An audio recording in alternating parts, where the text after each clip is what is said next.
नमस्कार दोस्तों, स्वागत है आपका अनुपम आईएएस एकेडमी पर। आज की वीडियो में हम देखेंगे कि अकबर की जो राजपूतों को लेकर नीति है, वह नीति क्या है? अकबर ने कैसे राजपूतों पर अपने साम्राज्य का विस्तार किया?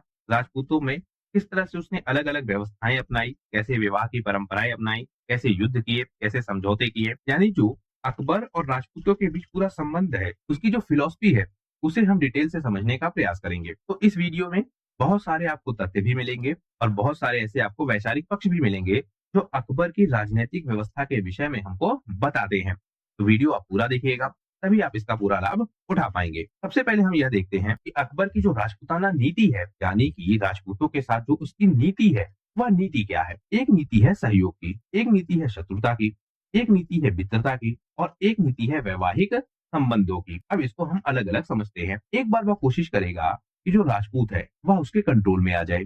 उनको वह प्रस्ताव देगा कि उनकी अधीनता स्वीकार कर ले और उनके साथ सहयोगी के रूप में जुड़ जाए। जब नहीं जुड़ेगा तो क्या होगी? शत्रुता, यानी युद्ध होंगे। युद्धों के बाद पराजित किया जाएगा। युद्धों के बाद यह कोशिश क्या करता था? मित्रता हो जाए, यानी युद्ध हो, युद्ध के बाद जीता जाए क्षेत्र को, जीतने के बाद उनसे मित्रता की जाए या उनको अपने प्रशासनिक अधिकारी के रूप में नियुक्त किया जाए। इससे क्या होगा? जो भविष्य में होने वाले विद्रोह है, वह विद्रोह नहीं होंगे। यानी एक बार किसी क्षेत्र को जीता गया, जीतने के बाद जो स्थानीय प्रशासन है, वह उसी व्यक्ति को वापस लौटा दिया गया और उसको अपने अधीन कर लिया गया। इससे क्या होगा? एक तो अस्थिरता नहीं फैलेगी, जो आम जनमानस है, वह प्रशासन के अगेंस्ट नहीं होगा और उसका कंट्रोल भी स्टैब्लिश हो जाएगा। उसे टैक्स का कलेक्शन भी मिलेगा। फिर इसने वैवाहिक संबंधों के माध्यम से भी विस्तार किया। इसमें भी दो नीति है। एक, आसानी के साथ वैवाहिक संबंध हुए, यानी प्रस्ताव गए, विवाह हो गए, या फिर प्रस्ताव आए और उससे विवाह हो गए। दूसरा, युद्ध हुआ, युद्ध के बाद विवाह हुआ, तो उससे भी क्या हुआ? वैवाहिक संबंध स्थापित हुए। तो चार तरह की नीतियां हैं, एक सहयोग, एक चतुरता, एक मित्रता और एक वैवाहिक संबंधों की नीति। लेकिन चारों आपस में कहीं ना कहीं इंटरकनेक्टेड हैं। इससे क्या हुआ? जो मुगल साम्राज्य है, वह काफी विस्तृत हुआ और राजपूतों का एक बड़ा हिस्सा मुगल साम्राज्य के अंतर्गत शामिल हो गया। कुछ हिस्सा डायरेक्ट कंट्रोल में और कुछ हिस्सा इनडायरेक्ट कंट्रोल में। इनका हम क्रम देखने की कोशिश करेंगे और उससे पहले जो इनको कंट्रोल करने की नीति है, उसको भी ठीक से समझने का प्रयास करेंगे। राजपूतों को जो यह कंट्रोल करने की नीति है, इसका उद्देश्य क्या है? इसका उद्देश्य यह है कि जो राजस्थान का क्षेत्र है या उसके आसपास का जो क्षेत्र है, वहां पर राजपूत बहुत शक्तिशाली हैं और अगर मुगल साम्राज्य को अपने क्षेत्र को आगे बढ़ाना है, हमने पिछले वीडियो में देखा है कि इसने मालवा को जीत लिया है, इसने गोंडवाना को जीत लिया है। तो अब अपने क्षेत्र को और आगे बढ़ाना है, तो इसे बाकी क्षेत्रों को भी जीतना होगा। तो अब अगला क्रम किसका है? राजपूताना का क्षेत्र। तो राजपूत बहुत शक्तिशाली हैं। अपने क्षेत्रों में जो स्थानीय शक्तियां हैं, उन पर इनका अच्छे से नियंत्रण है। लेकिन एक दुविधा भी है या एक परेशानी भी है। परेशानी क्या? राजपूत आपस में ही लड़ते रहते थे। यानी अपनी शक्ति को बढ़ाने के लिए राजपूतों में जो गठबंधन है, वह हमको नहीं दिखता है। राजपूत आपस में लड़ते हैं और इसका लाभ उठाता है कौन? अकबर। हालांकि बीच बीच में हम यह भी देखेंगे कि राजपूतों के संगठन बनेंगे जो मुगल साम्राज्य के खिलाफ लड़ेंगे, लेकिन प्रारंभिक चरण में हम देखते हैं कि यह आपस में लड़ते रहते हैं। तो एक तो बड़ी शक्ति को कंट्रोल करना, अपने साम्राज्य का विस्तार करना और अपने साम्राज्य की सुरक्षा करना। क्योंकि अकबर को अगर किसी का सबसे ज्यादा डर था तो वह राजपूतों का था। क्यों? क्योंकि अगर मुगल साम्राज्य को कोई हरा सकता था तो वह राजपूत थे।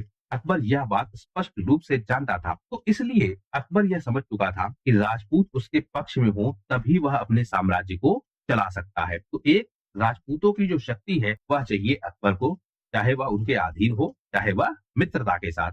एक कारण हो गया। दूसरा, इसके जो साधन है, मतलब क्या क्या उपाय अपनाए गए। तो जैसा अभी हमने पीछे देखा, विवाह किए गए, उनको ऊंचे ऊंचे पद दिए गए, जैसे मान सिंह को, राजा भगवंत दास को, टोडरमल को। यानी दो तरीके हैं। एक तरीका क्या? पहले किसी शक्ति को पराजित किया जाए और शक्ति को पराजित करने के बाद जो उसके अधिकारी है, उसका जो राजा है, उनको अपने साम्राज्य में ऊंचे पद दिए जाए। इससे क्या होगा? एक तो यह अधिकारी और जो राजा है, योग्य लोग सबसे ज्यादा, जो शक्ति का केंद्र थे किसी पुरानी व्यवस्था के, यानी कोई जो पुराना साम्राज्य जो बहुत शक्तिशाली था, वह शक्तिशाली इसलिए था क्योंकि उसके पास योग्य अधिकारी थे, उसके पास योग्य राजा था। इनको क्या किया अकबर ने? अपने कंट्रोल में, और अपने कंट्रोल में करने के बाद इनको ऊंचे पद दे दिए। और जब इनको ऊंचे पद दे दिए तो अब शक्ति किसके पास चली गई? अकबर के पास। दूसरा काम, योग्यता का कलेक्शन, यानी समाज में जितने भी योग्य लोग हैं, जो ज्यादा पढ़े लिखे हैं, जो किसी सैन्य व्यवस्था में बहुत अच्छे हैं, राजनीतिक व्यवस्था में बहुत अच्छे हैं, इन सब को भी अकबर ने अपने पास लाने की कोशिश की और राजपूतों का इसमें खास ध्यान रखा गया। यानी जितनी भी योग्यता है जो किसी साम्राज्य को मजबूत बनाती है, उनको अपनी तरफ खींचने की कोशिश की इसने अकबर ने, चाहे वह शक्ति के बल पर, चाहे वह किसी प्रलोभन के बल पर। इस तरह यह परिवर्तन हुए। इसके साथ साथ जो स्थानीय प्रशासक अकबर के साथ जुड़ गए, अकबर की अधीनता स्वीकार कर ली, उनसे जो टैक्स है वह टैक्स कम लिया गया। किसी क्षेत्र को अगर जीता जाता है और जीतने के बाद अगर टैक्स बहुत ज्यादा लिया जाता है तो विद्रोह होने की जो संभावना है वह बहुत ज्यादा है। आप ऐसे समझिए, फर्स्ट वर्ल्ड वॉर हुआ और उसके बाद हुआ सेकेंड वर्ल्ड वॉर। इनके बीच क्या कनेक्शन है? पहले विश्व युद्ध का जो भार है वह इतना ज्यादा था कि दूसरा विश्व युद्ध होना अनिवार्य हो गया था। यानी टैक्स का जो कलेक्शन था वह इतना ज्यादा था, जो ट्रीटी ऑफ वर्सेल साइन हुई उसमें इतना ज्यादा टैक्स लिया जाना था कि दूसरा युद्ध होना अनिवार्य हो गया। जनता परेशान थी। वही क्रम आप यहाँ समझिए, अगर टैक्स ज्यादा लिया जाएगा तो विद्रोह होने की जो संभावना है वह संभावना ज्यादा होगी। अगर टैक्स कम लिया जाएगा, स्थानीय प्रशासन बना रहेगा, तो उससे क्या होगा? प्रशासन में स्थिरता आएगी। एक क्रम और, अगर मान लेते हैं कोई प्रशासनिक क्षेत्र है, इसका राजा है, यह चला जाता है मुगल साम्राज्य के कंट्रोल में, या जो मुगल साम्राज्य है वह इसे अपने कंट्रोल में ले लेती है, कर देती है, तो आप कहेंगे कर तो तब भी देना है, लेकिन यह राजा कर क्यों चुकाए? यह कर चुकाने के बाद भी तो विद्रोह कर सकता है। इसका कारण है। कारण क्या है? एक तो जो राजा है इसको जो टैक्स चुकाना है वह टैक्स कम है। दूसरा सबसे बड़ा कारण सुरक्षा। अब इस राज्य की सुरक्षा की जिम्मेदारी किसकी है? मुगलों की। यानी इस राज्य पर अटैक मतलब मुगलों पर अटैक, और मुगलों पर अटैक मतलब पूरी मुगल सेना अब लड़ेगी। तो इस राज्य को सुरक्षा मिल गई। एक तरीके का आप नाटो समझिए कि अगर कोई राज्य अकबर के अधीन आ गया तो अकबर ने उसको सुरक्षा प्रदान की, उनसे टैक्स कम लिया, स्थानीय प्रशासन उनके पास छोड़ दिया। अगर अटैक होगा तो अकबर वापस में क्या करेगा? अपनी सेना भेजेगा। तो इससे जो राजा है वह भी सहमत हुए। इसीलिए आप देखेंगे कि अकबर का प्रशासन इतना स्थिर है कि आपको यह डीप डाउन जाकर समझना पड़ेगा कि क्यों अकबर का प्रशासन स्थिर हुआ, क्यों लोगों ने उसका समर्थन किया, क्यों जो अन्य लोग हैं या जो अन्य बादशाह आए उनका समर्थन लोगों ने उतना नहीं किया। यह अकबर की नीतियां थी। आप इस तरह समझिए कि नाटो जैसा स्ट्रक्चर है और राजा क्यों नहीं शामिल होगा? राजा शामिल हुए और राजपूत भी इसीलिए शामिल हुए क्योंकि आपको यह ध्यान भी रखना होगा, आपसे पूछा जाएगा कि राजपूत क्यों शामिल हो गए या राजपूत क्यों नहीं युद्ध कर पाए, राजपूतों में एकता क्यों नहीं दिखी? ये जो स्ट्रक्चर डेवलप हुआ वह स्ट्रक्चर ही ऐसा था कि राजपूत समर्थन में उतरे अकबर के। इस तरह से अकबर ने और भी नीतियां अपनाई, जैसे उसने दास प्रथा खत्म कर दी 1562 में, 1563 में उसने तीर्थ यात्रा कर समाप्त कर दिया, 1564 में उसने जजिया भी समाप्त कर दिया। यानी राजपूतों को हर तरीके से अपनी तरफ लाने की कोशिश की। इसमें राजपूत दबाव भी बनाते थे। कैसे?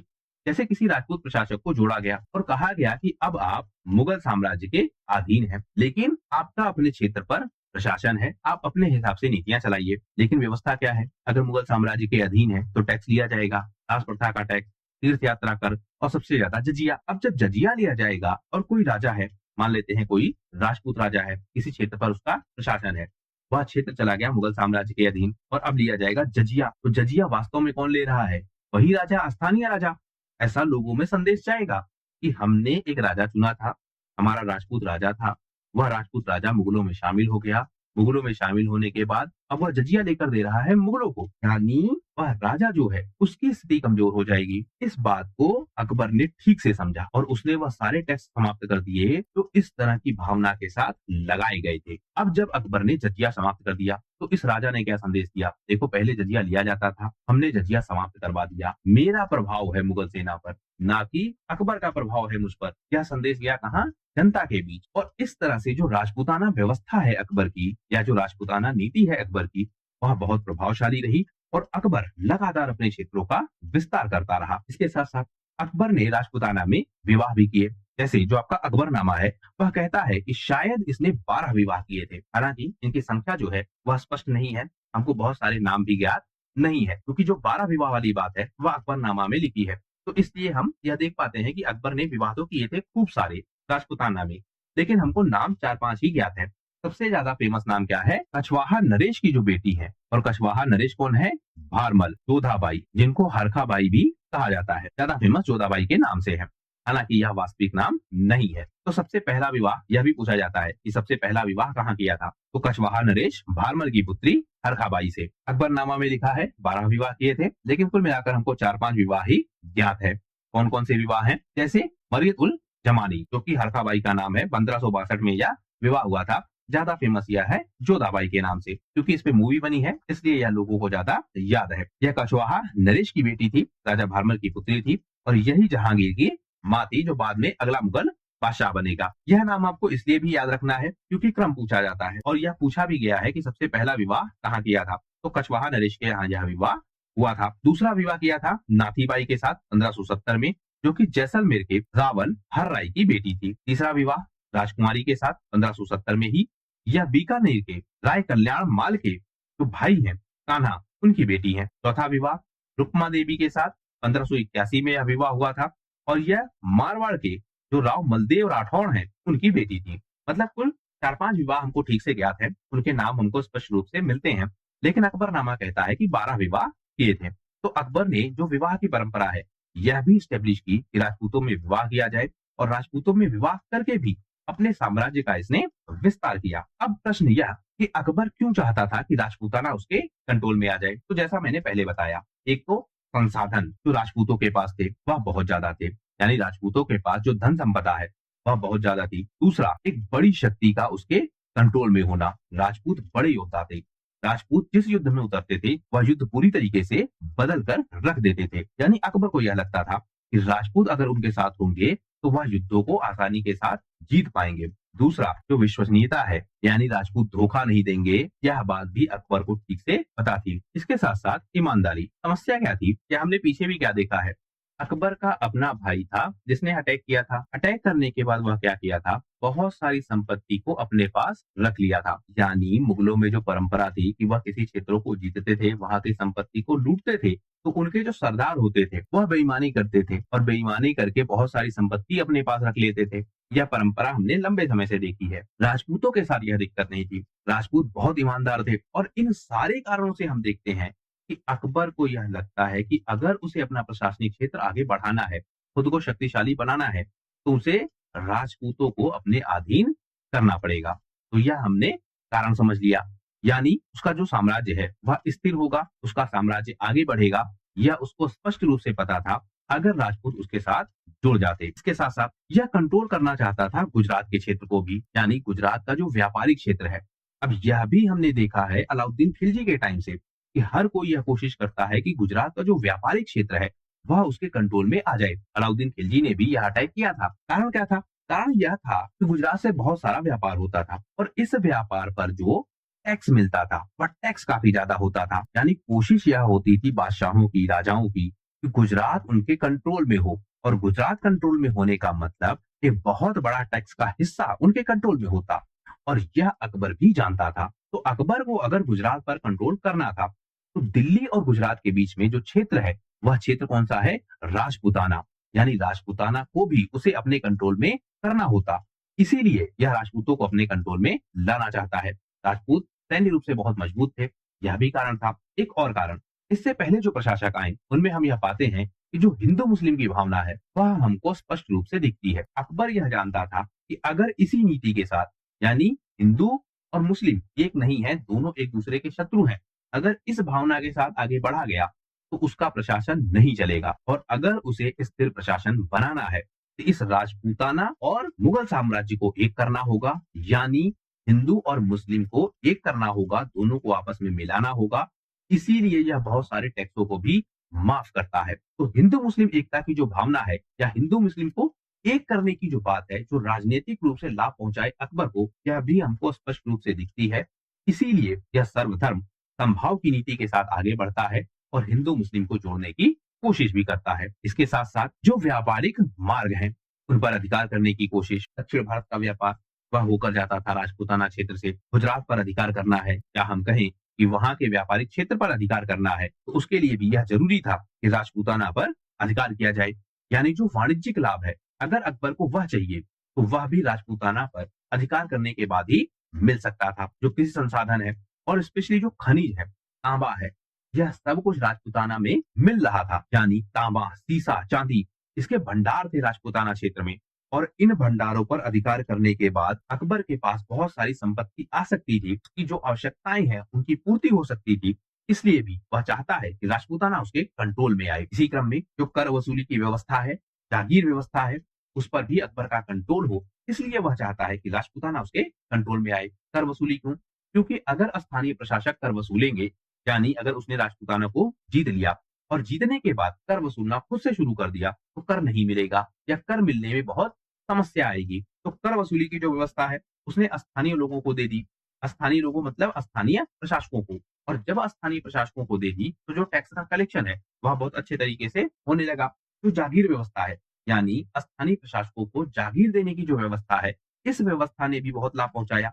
स्थानीय प्रशासक की जागीरें संभालते थे। इससे जो टैक्स का कलेक्शन है और जो जनता का विद्रोह है, वह ना हो, इस बात की पूरी संभावना हमको दिख रही थी इसकी व्यवस्थाओं के तहत।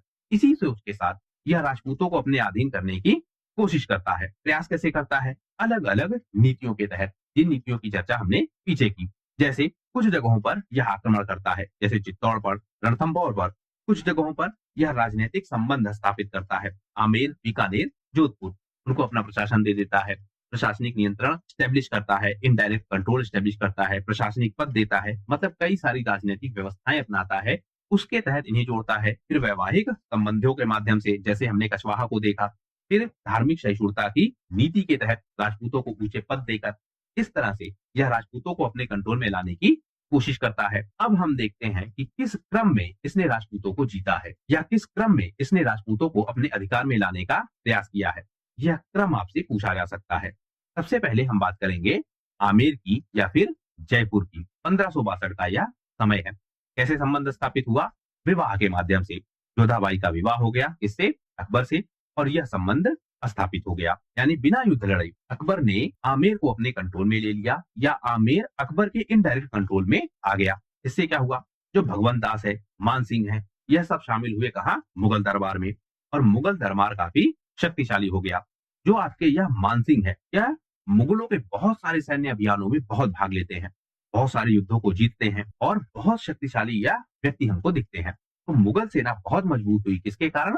मान सिंह के कारण। तो यह सब लोग कहाँ चले गए? अकबर के क्षेत्र में। तो पहले क्या जीता? आमेर को। फिर मेड़ता। मेड़ता का जो शासक है वीरम देव या फिर जयमल, दोनों नाम हमको मिलते हैं। इनसे अकबर ने युद्ध किया। युद्ध किसने लड़ा? शरीफुद्दीन ने। यानी अकबर की तरफ से कौन लड़ा? शरीफुद्दीन। इससे क्या हुआ? मेड़ता आ गया अकबर के कंट्रोल में। जयमल युद्ध में वीर गति को प्राप्त हुए। इसके बाद बात आती है मेवाड़ की, और यहाँ युद्ध हुआ था चित्तौड़ का। अब देखिए, मेवाड़ का जो घटनाक्रम है, अलग अलग अटैक होंगे मेवाड़ पर। बहुत सारे किले हैं मेवाड़ के, अलग अलग किलों पर अटैक होगा। कुछ क्षेत्रों को यह जीत पाएंगे, जैसे जो चित्तौड़ का किला है वह अकबर जीत पाएगा, कुछ किलों को यह नहीं जीत पाएंगे। मेवाड़ से यह बहुत कोशिश करते हैं कि समझौते हो जाए, बहुत सारे संदेश भेजते हैं, क्योंकि जो मेवाड़ के राजा हैं, राजा कौन है? उदय सिंह। उदय सिंह किसी भी शर्त पर समझौता करने को तैयार नहीं थे। अकबर ने बहुत संदेश भेजे थे। बाद में जब महाराणा प्रताप राजा बनते हैं, तो उनसे भी अकबर समझौता करने की बहुत कोशिश करता है, लेकिन समझौता नहीं हो पाता है। मेवाड़ लगातार खड़ा रह पाता है अकबर के विरुद्ध, लेकिन अकबर उनके कुछ क्षेत्रों को जीत पाता है, जैसे चित्तौड़ का किला। तो मेवाड़ के साथ क्या रणनीति है? युद्ध करने की, लेकिन मेवाड़ कभी भी अकबर के कंट्रोल में नहीं आ पाता है पूरी तरीके से। यहाँ सेनापति कौन है? असफ खान, मलिक मोहम्मद और बाद में मान सिंह, जो मेवाड़ के खिलाफ लड़ते हैं। उसके बाद रणथंभौर 1569 में, इसको भी अपने अधिकार में लेने की कोशिश की गई। कैसे की गई? यहाँ पर योगदान दिया भगवान दास ने। भगवान दास ने इस युद्ध में भाग लिया। रणथंभौर के किले को घेरा गया और युद्ध के बाद इस किले को जीत लिया गया। यहाँ का जो राजा था राम सिंह हाड़ा, उन्होंने आत्मसमर्पण कर दिया, मुगल साम्राज्य का वह हिस्सा बन गए और रणथंभौर भी चला गया मुगल साम्राज्य के कंट्रोल में। एक तथ्य यहाँ है, एकमात्र राजपूत शासक है सुरजन राय हाड़ा, जिसको अकबर ने तलवार यानी वाद्य यंत्र बजाने की छूट दी थी। यह तथ्य इंपॉर्टेंट है, इसलिए मैंने यहाँ पर आपको दे दिया है, पूछा जा सकता है। रणथंभौर हो गया। अगली बात करते हैं हम कालिंजर की, यानी बुंदेलखंड का जो क्षेत्र है। 1569 में जहाँ पर आक्रमण हुआ, यहाँ का राजा था रामचंद्र और यहाँ किसने भाग लिया? मजनू खान ने। ये जो आपका बुंदेल का राजा है, इसने अधीनता स्वीकार कर ली और यह आ गया मुगल साम्राज्य के कंट्रोल में। उसके बाद जैसलमेर की बारी। यहाँ पर हम देखते हैं कि प्रशासक कौन है? भूतल देव या फिर हरराज। अकबर ने यहाँ की राजकुमारी से विवाह कर लिया और इससे जैसलमेर भी सपोर्ट में आ गया किसके? अकबर के। इसके बाद बीकानेर की बारी। यहाँ का राजा था कल्याणमल, इसकी पुत्री का भी विवाह हुआ किससे? अकबर के साथ, और यह भी मुगल साम्राज्य से जुड़ गया। इसके बाद बारी आती है मारवाड़ की, यानी जोधपुर का क्षेत्र। 1581 में यहाँ का राजा कौन था? उदय सिंह। यह उदय सिंह दूसरे हैं। इनकी पुत्री का भी विवाह हुआ किससे? अकबर के साथ, और यह भी मुगल साम्राज्य से जुड़ गए। इस तरह हम देखते हैं कि अकबर राजपूतों को लेकर अलग अलग नीतियां अपनाता है। अलग अलग नीतियों के साथ वह राजपूतों को कंट्रोल करने की कोशिश करता है, जिसमें वह काफी हद तक सफल हो पाता है। मेवाड़ को छोड़कर मेवाड़ कभी भी उसके कंट्रोल में नहीं आता है और अकबर राजपूताना में अपना प्रभाव बढ़ा पाता है। इस तरह हम देखते हैं कि अकबर किस तरह से राजपूताना को अपने कंट्रोल में ले आता है या राजपूताना को अपने साथ जोड़ पाता है। इस वीडियो में फिलहाल सिर्फ इतना ही। वीडियो यदि पसंद आया हो और आपकी परीक्षा के लिए उपयोगी हो तो प्लीज शेयर कीजिए ज्यादा से ज्यादा लोगों तक। सब्सक्राइब कीजिए इस चैनल को। आपका हमसे जुड़ने के लिए बहुत बहुत धन्यवाद। आपका दिन शुभ हो।